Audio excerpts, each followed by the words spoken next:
मैं आपको एक ऑडियो सुनाता हूं। इस ऑडियो में आपको उस संकट की भयावहता का अंदाजा लगेगा। वो संकट कितना बड़ा था, पहले वो सुनिए, समझिए। आखिर ये जो जुल्म हुआ 2 साल तक, जुल्म तो 5-7 साल से शुरू हो गया था, मगर वो शिखर पर पहुंच गया है 2 साल में, जब इमरजेंसी लोगों पर ठोक दी और अमानुषी बर्ताव लोगों के साथ किया गया।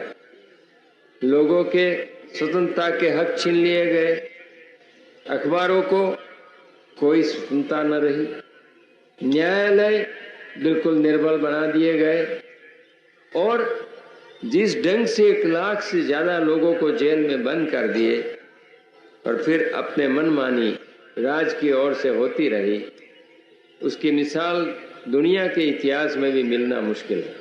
साथियों, ये आवाज देश के पूर्व प्रधानमंत्री श्रीमान मोरारजी भाई देसाई की है।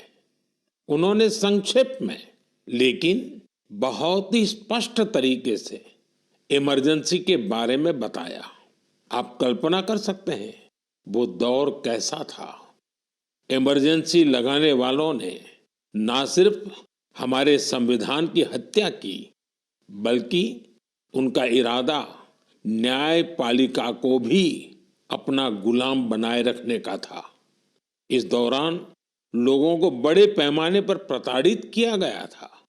इसके ऐसे अनेक उदाहरण हैं जिन्हें कभी भी भुलाया नहीं जा सकता। जॉर्ज फर्नांडिस साहब को जंजीरों में बांधा गया था। अनेक लोगों को कठोर यातनाएं दी गई। मिसा के तहत किसी को भी ऐसे ही गिरफ्तार कर लिया जाता था। स्टूडेंट्स को भी परेशान किया गया।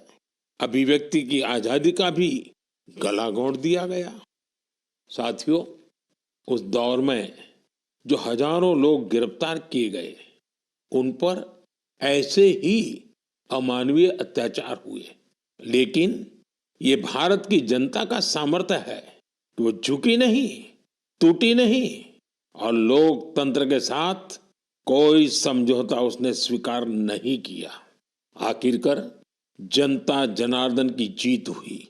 आपातकाल हटा लिया गया और आपातकाल थोपने वाले हार गए। बाबू जगजीवन राम जी ने इस बारे में बहुत ही सशक्त तरीके से अपनी बातें रखी थी। बहनों और भाइयों, पिछला चुनाव नहीं था, भारत की जनता का एक महान अभियान था।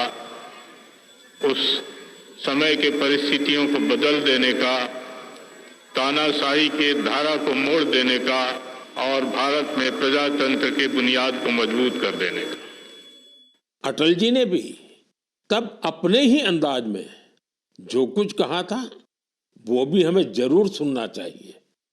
बहनों और भाइयों, देश में जो कुछ हुआ उसे केवल चुनाव नहीं कह सकते। एक शांतिपूर्ण क्रांति हुई है। लोक शक्ति की लहर ने लोकतंत्र की हत्या करने वालों को इतिहास के कूड़ेदान में फेंक दिया है।